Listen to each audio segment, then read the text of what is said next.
नमस्कार दोस्तों, स्वागत है आप सभी का AR केमिस्ट्री धाम। दोस्तों, आज मैं पीएच बेस्ड न्यूमेरिकल का सेकंड वीडियो लेक्चर लेके आया हूँ। दोस्तों, आपको कुछ ऐसे टॉपिक्स मैं डिस्कस कर रहा हूँ जो कि आपके एग्जाम के अंदर न्यूमेरिकल बेस्ड पूछे जाएंगे और उनका मैं बहुत ही आसान तरीके से मैं आपको ये कंसेप्ट समझा रहा हूँ। पुराने आए हुए क्वेश्चंस में मैं डिस्कस कर रहा हूँ, इसके साथ साथ कई ऐसे क्वेश्चंस हैं जो एग्जाम की दृष्टि से देखा जाए तो काफी इंपॉर्टेंट है। तो फटाफट दोस्तों हमारे चैनल के साथ जुड़ जाइए और फटाफट चैनल को सब्सक्राइब नहीं किया तो सब्सक्राइब करके बेल आइकन को प्रेस कर लीजिए। देखिए दोस्तों, इससे पहले अपन ने कल ये न्यूमेरिकल डिस्कस कर लिया था, इसका पूरा सॉल्यूशन मैंने बता दिया था आपको। अगर आपने नहीं देखा तो इसका आपको लिंक डिस्क्रिप्शन में मिल जाएगा या प्लेलिस्ट में जाकर के आप ऑब्जेक्टिव के नाम से जो प्लेलिस्ट बनी हुई है उसमें जाकर सॉल्व कर सकते हैं, इस वीडियो को देख सकते हैं।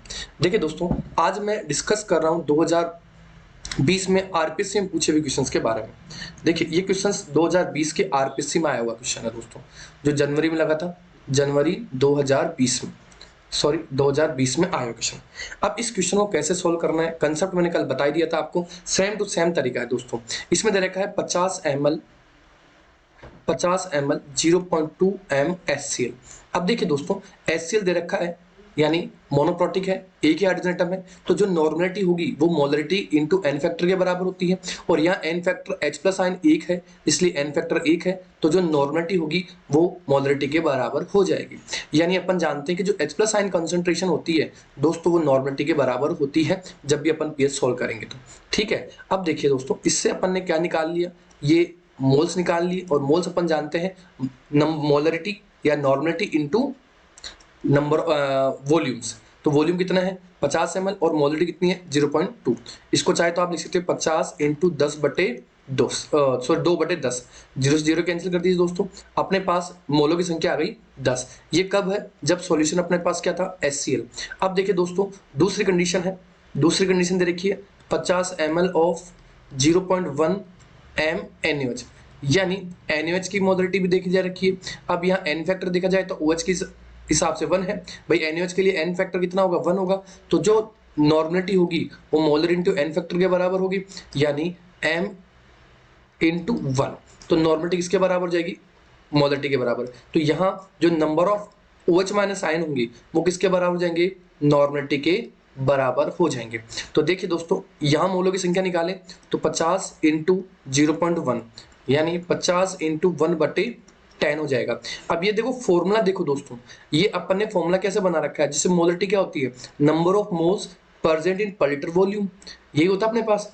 अब यहां से अगर मैं n निकालूंगा तो मोलरिटी इंटू वॉल्यूम कर सकता हूं, क्लियर है। और अगर मैं नॉर्मलिटी की बात करता तो number of gram equivalent, number of gram equivalent present in पर लीटर वॉल्यूम, यानी तुल्यांक भार। मैंने ग्राम इक्विवेलेंट की बात की दोस्तों, वो यहाँ पर तुल्यांक भार है। तो number of gram equivalent present in पर लीटर वॉल्यूम, तो इस हिसाब से अपन ये सॉल्व कर सकते हैं इस फॉर्मूले को।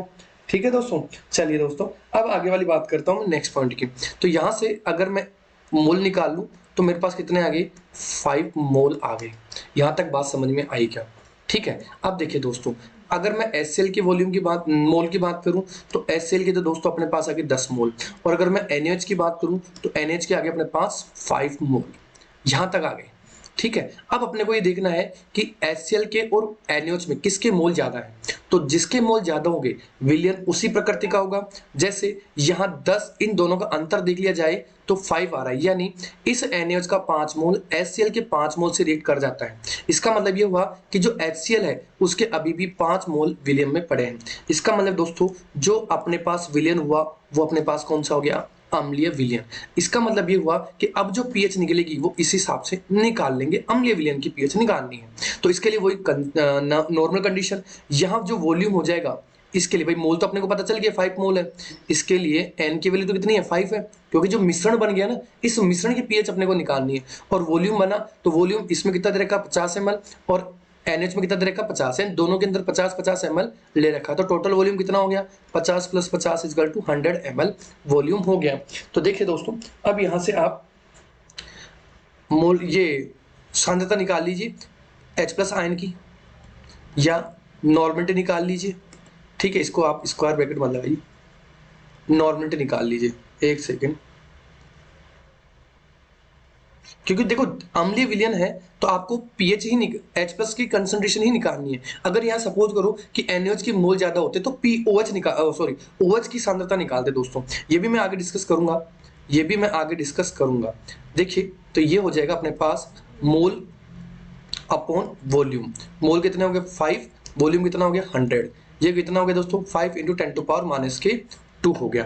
अब देखिए दोस्तों जो H+ आयन की सांद्रता होगी वो अपने पास आ गई 5 × 10⁻²।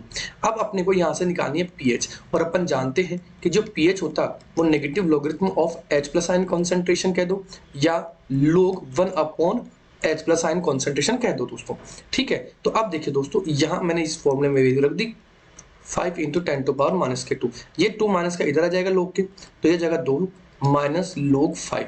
अब देखिए दोस्तों log 5 की जो वैल्यू होती है वो 0.699 होती है। तो आप क्या करेंगे, इसमें वैल्यू रखेंगे 0.699। अब इसको सब्सट्रैक्ट कर लीजिए दोस्तों, 2.00 और 0.699 आप सब्सट्रैक्ट कर लीजिए, कितना आ गया 1 बच गया, यहाँ 0 बच गया, यहाँ 3 बच गया, यहाँ 1 बच गया। अब आप आंसर चेक करें दोस्तों, आंसर अपना कौन सा आ रहा है 1.3 आ रहा है। यानी इस विलियन की जिसमें 50 ml 0.2 m HCl मिलाया मैंने और 50 ml 0.1 m NaOH मिलाया, उस मिश्रण की जो मेरे पास pH आई दोस्तों वो कितनी आ गई 1.3 आ गई दोस्तों। ये pH अपन ने यहाँ कैलकुलेट कर ली दोस्तों। इसके साथ साथ आपको शाम को एटॉमिक स्ट्रक्चर की क्लास भी आपको 8 PM यानी 8 बजे आपको या लगभग 8:30 बजे आपको ये क्लास और मिल जाएगी दोस्तों। चैनल को जितना ज़्यादा हो सके दोस्तों शेयर कीजिए, जितना ज़्यादा हो सके आप सब्सक्राइबर ऐड करें दोस्तों, ठीक है दोस्तों। चलिए थैंक यू, जय हिंद जय भारत।